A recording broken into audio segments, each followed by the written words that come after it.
Oke, halo semuanya. Assalamualaikum warahmatullahi wabarakatuh. Perkenalkan, nama saya Alimul Fadilah.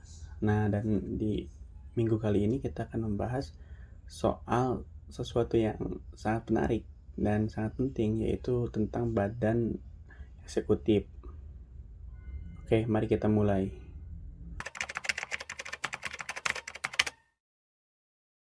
Oke, jadi apa itu badan eksekutif? Badan eksekutif itu merupakan lembaga yang menjalankan kekuasaan eksekutif pada suatu negara. Nah, badan eksekutif ini melibatkan kepala negara seperti raja, presiden, bersama para jajaran menterinya. Yang bertugasnya untuk apa? Tugasnya untuk menjalankan kebijakan negara.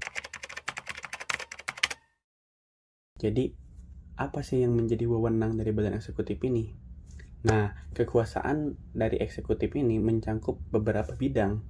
Yang pertama, itu ada administratif, yakni kekuasaan untuk melaksanakan undang-undang dan peraturan perundang-undangan lainnya, dan untuk menyelenggarakan administratif negara. Oke.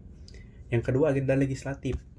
Nah, legislatif itu membuat rancangan undang-undang dan membimbingnya dalam Dewan Perwakilan Rakyat sampai itu menjadi undang-undang. Jadi undang-undang itu diawasi juga oleh eksekutif.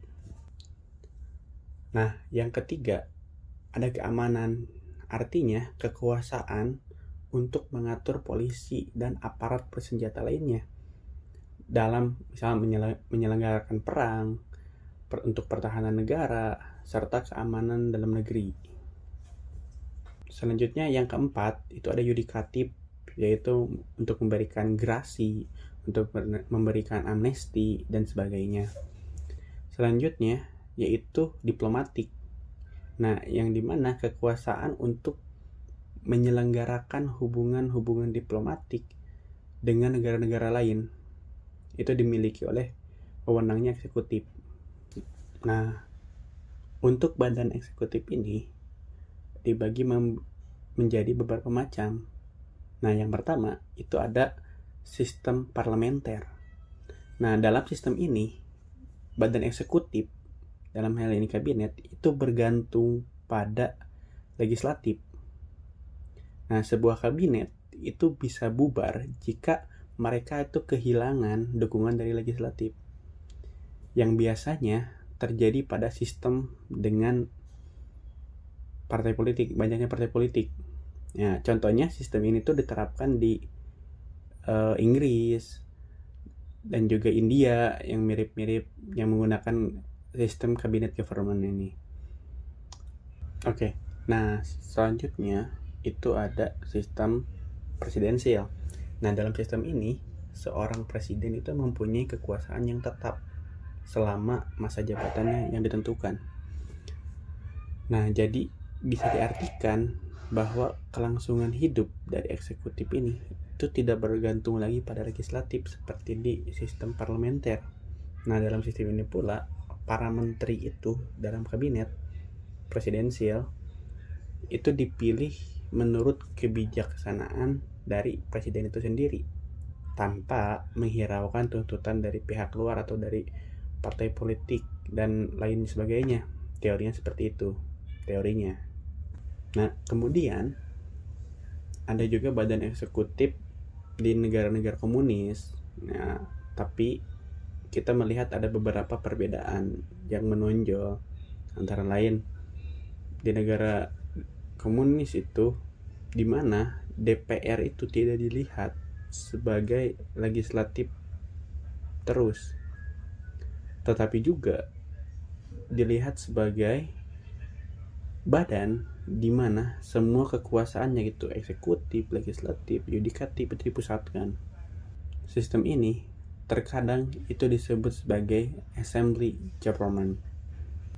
Nah, hal ini membuat pembagian kekuasaan itu menjadi tidak stabil, dan pada akhirnya jelas partai komunis lah yang memiliki pengaruh dominan dalam aspek pemerintahan.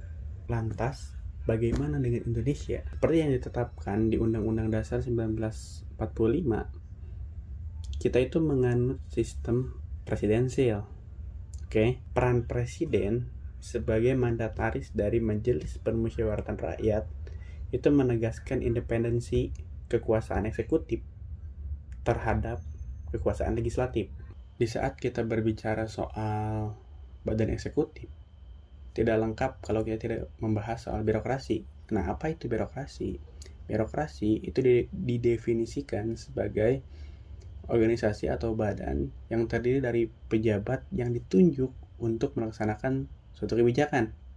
Nah, Max Weber itu menggambarkan sebagai sesuatu yang memiliki hierarki, aturan, dan profesionalisme. Oke, meskipun penting, birokrasi ini memiliki tantangan, yaitu seringkali kita melihat bahwa birokrasi ini menjadi sarang tempat-tempat untuk berkorupsi.